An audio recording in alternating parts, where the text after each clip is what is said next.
বিদেশে উচ্চশিক্ষার জন্য দ্রুত জনপ্রিয় গন্তব্যে পরিণত হচ্ছে চীন।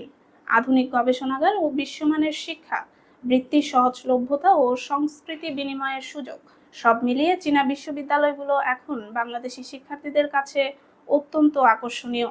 বর্তমানে বেইজিং, সাংহাই, ওহান, গুয়াংজু, শিয়ামেন সহ চীনের নানা শহরে শত শত বাংলাদেশি শিক্ষার্থী প্রকৌশল, চিকিৎসা, শিক্ষা, তথ্য প্রযুক্তি ও ব্যবসা প্রশাসনে পড়াশোনা করছেন।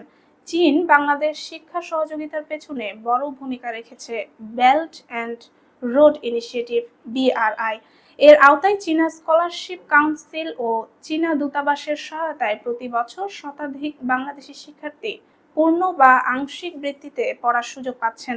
চীনে প্রায় ৩,০০০ উচ্চশিক্ষা প্রতিষ্ঠান রয়েছে, যার মধ্যে ৬০টিরও বেশি বিশ্বের শীর্ষ ৫০০ বিশ্ববিদ্যালয়ের তালিকায়। বিশেষ করে তোসিংহুয়া, পেকিং, ফুদান ও জেজিয়াং বিশ্ববিদ্যালয় বিশ্বব্যাপী সমাদৃত।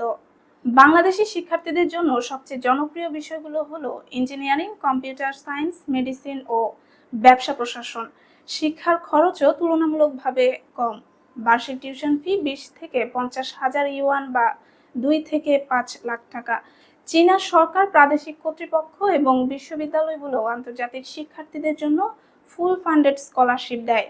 CSC, সিল্ক রোড স্কলারশিপ এবং বেল্ট অ্যান্ড রোড ফেলোশিপ প্রোগ্রামে টিউশন ফি, আবাসন, মাসিক ভাতা ও স্বাস্থ্য বীমা সবই অন্তর্ভুক্ত থাকে। বাংলাদেশি শিক্ষার্থীরা চাইলে IELTS ছাড়াই শুধু HSK বা চাইনিজ ভাষা পরীক্ষা স্কোর দিয়ে আবেদন করতে পারেন। চীনের সীমিত পরিসরে পার্ট টাইম চাকরিরও সুযোগ রয়েছে, তবে বিশ্ববিদ্যালয়ের অনুমোদন প্রয়োজন। এতে শিক্ষার্থীরা পড়াশোনার পাশাপাশি অভিজ্ঞতা অর্জনের সুযোগ পান। অবশ্য সবচেয়ে বড় চ্যালেঞ্জ হলো চাইনিজ ভাষা শেখা।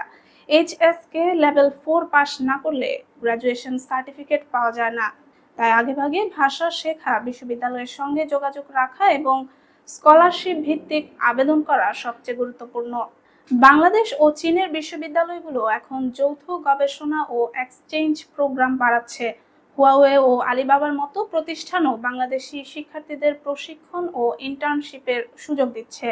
সব মিলিয়ে চীনে উচ্চশিক্ষা এখন বাংলাদেশি তরুণদের জন্য এক নতুন দিগন্ত, যেখানে শিক্ষা শুধু খরচ নয়, বরং ভবিষ্যতের এক বড় বিনিয়োগ।